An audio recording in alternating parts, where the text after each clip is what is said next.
महिला सभासद प्रत्याशी को मिल रहा वार्डवासी का अपार समर्थन। नगर पंचायत शक्तिगढ़ महिला सभासद प्रत्याशी श्रीमती शीला पोद्दार रविंद्रनाथ वार्ड नंबर 7 से चुनाव लड़ रही हैं। वहीं सभासद प्रत्याशी के पति देवाशीष पोद्दार ने कहा, जनता का भरपूर समर्थन मिल रहा है। इससे पूर्व में भी मेरी धर्मपत्नी सभासद रह चुकी हैं। साथ में रहकर सुख दुख में मैंने सारा कार्य किया है और इस बार भी चुनाव लड़ रही हैं। मुद्दों को लेकर निरंतर लोगों के कार्यरत रहते हैं। लोगों के घर डोर टू डोर जाकर अपना समर्थन एवं आशीर्वाद मिल रहा है। हर हाल में जनता की सेवा करूंगा। इस बार भी वार्डवासी मेरे साथ हैं। जितनी भी सरकारी योजनाएं आती हैं सर्वजन के बीच पहुंचाने का कार्य करूंगा और जनता को हर तरीके से मदद करूंगा। शक्ति फार्म उधम सिंह नगर से मनोज हालदार की रिपोर्ट। मनोज भाई, सर्वप्रथम तो मैं आपके न्यूज 24 का सभी दर्शकों का हार्दिक स्वागत, हार्दिक अभिनंदन करता हूं।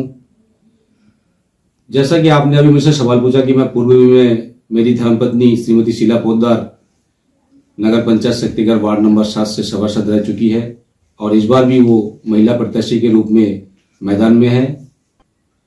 और पिछले बार भी जनता ने, वार्डवासियों ने मुझे अपार समर्थन दिया था, अपार आशीर्वाद दिया था, जिस आशीर्वाद के बदौलत मैंने 5 साल तक जनता का सुख दुख में उनके साथ खड़े होकर उनके कंधे से कंधे मिलाकर सारा कार्य किया है। बीच में आप सभी को पता है, पूरे क्षेत्रवासी को पता है कि कोरोना काल का समय भी आया था और कोरोना काल में हमने घर से निकल के गरीब से गरीब परिवार तक राशन पहुंचाने का काम भी हमने किया।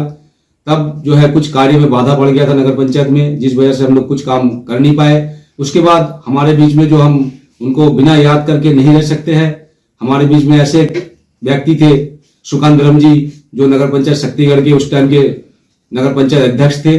कोरोना काल के समय उनका देहांत हो गया था, क्योंकि वो भी कोरोना काल में अपने घर में नहीं बैठ रहे और घर घर जाके लोगों की मदद की और जन सेवा करते करते उन्होंने अपने जीवन को त्याग दिया है। मैं उनको कोटि कोटि नमन करता हूं। वो जहां भी रहे, ईश्वर उनको बहुत ही अच्छा रखे और उनके परिवार को सुख समृद्धि प्रदान करे। तो कोरोना काल गया, उसके बाद चेयरमैन साहब का देहांत हो गया, तो अनेक कार्यों में बाधा आया। हमें पूरा 5 साल का कार्यकाल नहीं मिल पाया था और हमें मुश्किल से, उसके बाद जब उपचुनाव हुआ, उपचुनाव में मुश्किल से हमें 1.5 साल का समय मिला था।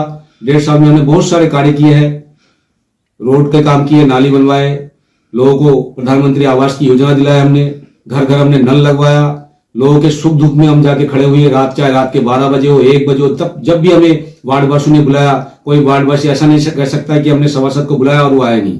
हमने अपने तन मन धन से वार्डवासियों का, हमने जब भी हमें बुलाया हम उनके साथ में खड़े रहे और मुझे पूर्ण विश्वास है कि इस बार भी जनता का अपार आशीर्वाद मुझे मिल रहा है। अपने वार्डवासियों का, अपने गुरुजनों का, अपना युवा साथियों का, अपने मातृशक्तियों का अपार सहयोग मुझे मिल रहा है और निश्चित ही एक जीत जो है ये ईमानदारी की और सच्चाई की जीत होगी और निश्चित रूप से हम जीत के दोबारा नगर पंचायत में बैठेंगे और नगर पंचायत शक्तिगढ़ में जो भी काम अधूरे है उस काम को मैं पूर्ण करके ही छोड़ूंगा। मेरा ये वादा है पूरे जनता से। मैं अपने वार्डवासियों से वादा करना चाहता हूं, जो भी काम अधूरे रह गए इस 5 साल के कार्यकाल में वो सारे काम मैं पूर्ण करूंगा।